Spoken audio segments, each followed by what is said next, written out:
Hi, my name's Mark. I'm one of the pastors here at Trillium. On Sunday, we had a Remembrance Sunday service. It's sort of a mini Remembrance Day service, the one you go to the cenotaph to experience. We have some of the features in our Sunday service. And a congregant came up to me about a week ago and asked me why we do this every year on the Sunday before Remembrance Day. Why do we have this kind of commemoration, this remembrance of servicemen and women who went overseas to fight a war? And I struggled with that for a bit. Like, why are we doing this?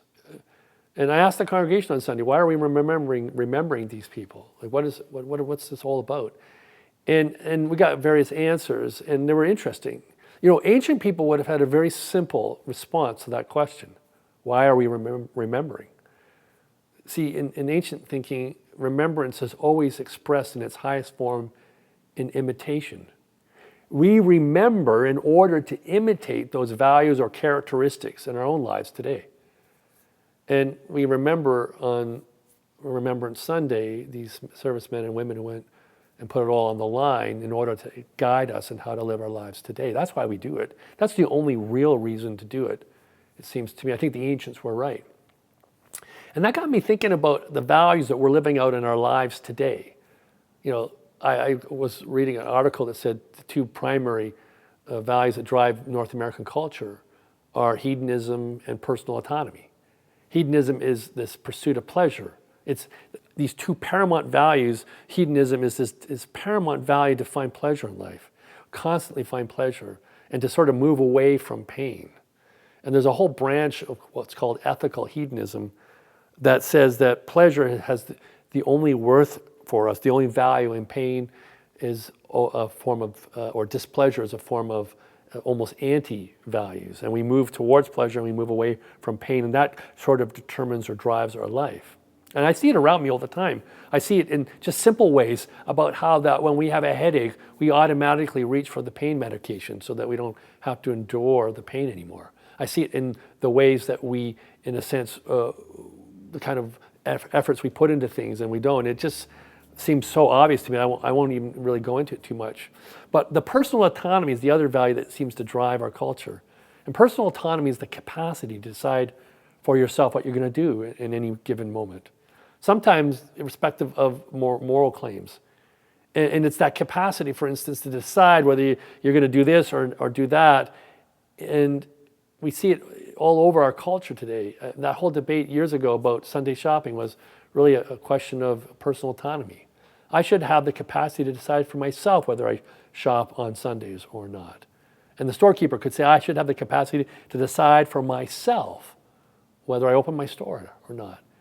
And what's interesting is other kinds of values got shunted aside in that whole debate about Sunday shopping, the question of common day of pause for people, even putting aside religious situations, just this idea of having a common pause day or to protect people who work in retail from overwork or being separated from their families. And we've seen this like in the question of abortion rights. Women should have the capacity to determine for themselves whether they carry a pregnancy to term, or in the context of same-sex marriage, people should have the capacity to decide for themselves who they marry, regardless of gender or sex. And we see it today in the most recent major issue, which is the question of euthanasia or physician-assisted suicide. People should have the capacity to decide for themselves when they're ready to die. And don't get me wrong, I'm not against seeking pleasure. I'm not against at all personal autonomy. These are very much core elements of my life because I'm part of this culture just like you are.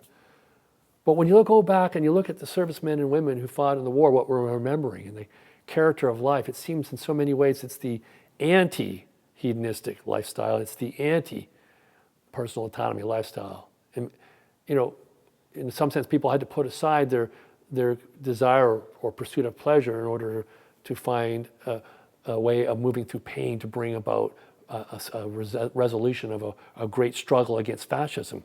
It seems to me that people had to subordinate their desire for personal autonomy to become part of a great team and a great cause to bring about peace in the world. And when I compare these two value systems, if we're remembering these servicemen and women, then why are we not prepared to live out our lives that way? That we see these as the highest values of our life. And when I look at the gospel of Jesus and I see him saying things like, deny yourself and pick up your cross if you're going to follow me, then it seems clear to me today, at least, that a lot of the values that our grandparents had are the values that are really actually close to Christ. Maybe they're the ones that we should be remembering today.